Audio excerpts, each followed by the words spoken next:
Hi friends, నేను మీ అంజలీరా. ఈరోజు ఈ వీడియోలో మామిడికాయ తురుము పచ్చడి అయితే చేయబోతున్నానండి. పచ్చిమిరపకాయలు వాటర్లో వేసి బాగా నీట్గా కడుక్కున్న తర్వాత పొడి బట్టతో తుడిచేసుకోవాలి. తర్వాత పైన లేయర్ తీసేసుకొని ఇలా తురుముకోవాలి. స్టవ్ వెలిగించుకొని ఒక ప్యాన్ పెట్టుకొని అందులో 2-3 స్పూన్ల వరకు ఆవాలు అయితే తీసుకోండి. అలాగే 1 టేబుల్ స్పూన్ వరకు మెంతులు అయితే తీసుకోవాలి. వీటిని దూరంగా వేగించాలండి. ఇలా ఎక్కువ వేయించకూడదు,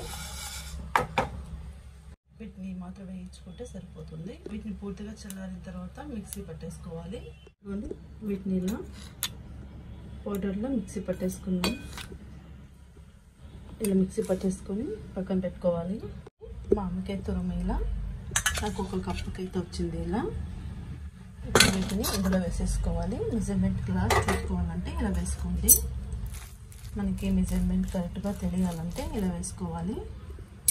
ఇందులోనే 1/2 టీ స్పూన్ వరకు పసుపు, ఇలానే ఒక 4 స్పూన్లు ఉంటుందండి చిల్లీ పౌడరు, 2-3 స్పూన్ల సాల్ట్ చూసి వేసుకోండి, తక్కువైతే మరీ వేసుకోవచ్చు. అలానే మనం వేయించి పెట్టుకున్న ఆవు పిండి అండి, ఆవాలు మెంతి మనం పౌడర్ చేసి పెట్టుకున్నాం కదా, అది 1 స్పూన్ అయితే సరిపోతుందండి. 1 టేబుల్ స్పూన్ అయితే సరిపోతుంది. వీటిని మొత్తంగా ఇలా కలిపేసుకోవాలి. మొత్తంగా ఇలా పౌడర్ వేసేసుకొని కలిపి పక్కన పెట్టేసుకోండి. స్టవ్ వేయించుకొని కడాయి పెట్టుకొని ఆయిల్ వేసి వేడి చేసుకోవాలి. ఇందులోనే పోపు దినుసులు వేసుకోవాలండి. కాస్త వేగిన తర్వాత ఉల్లిగడ్డ, అలానే ఇందులో కరివేపాకు ఇలా వేగిన తర్వాత ఇందులోనే కాస్త ఇంగువ వేసుకోవాలండి.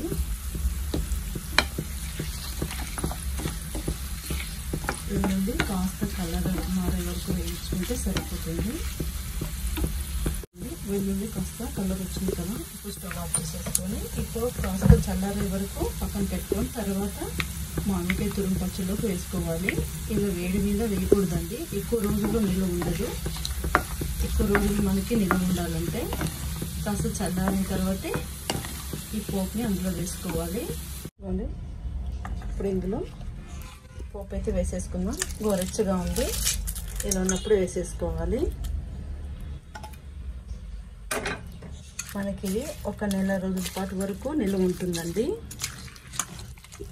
అప్పటికప్పుడు చేసుకునే వాళ్ళైతే వెంటనే వేసేసుకోవచ్చు. వేడిపోయిన ఆయిల్ నెల రోజుల వరకు చేయాలి పెట్టాలనుకున్న వాళ్ళైతే ఇలా కాస్త గోరువెచ్చనైన తర్వాత మనం వేయండి. ఎంత ఈజీనో కదా ఈ మామిడికాయ తురుము పచ్చడి.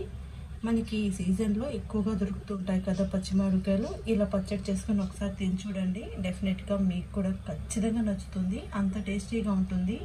అంతేకాదు ఈ పచ్చడి నెల రోజుల వరకైనా స్టోరేజ్ చేసుకోవచ్చండి. వేడి అన్నంలో నెయ్యి పచ్చడి వేసుకొని కలుపుకొని తింటూ ఉంటే ఇంతకంటే ఇంకేం కావాలనిపిస్తుందండి, అంత అద్భుతంగా ఉంటుంది.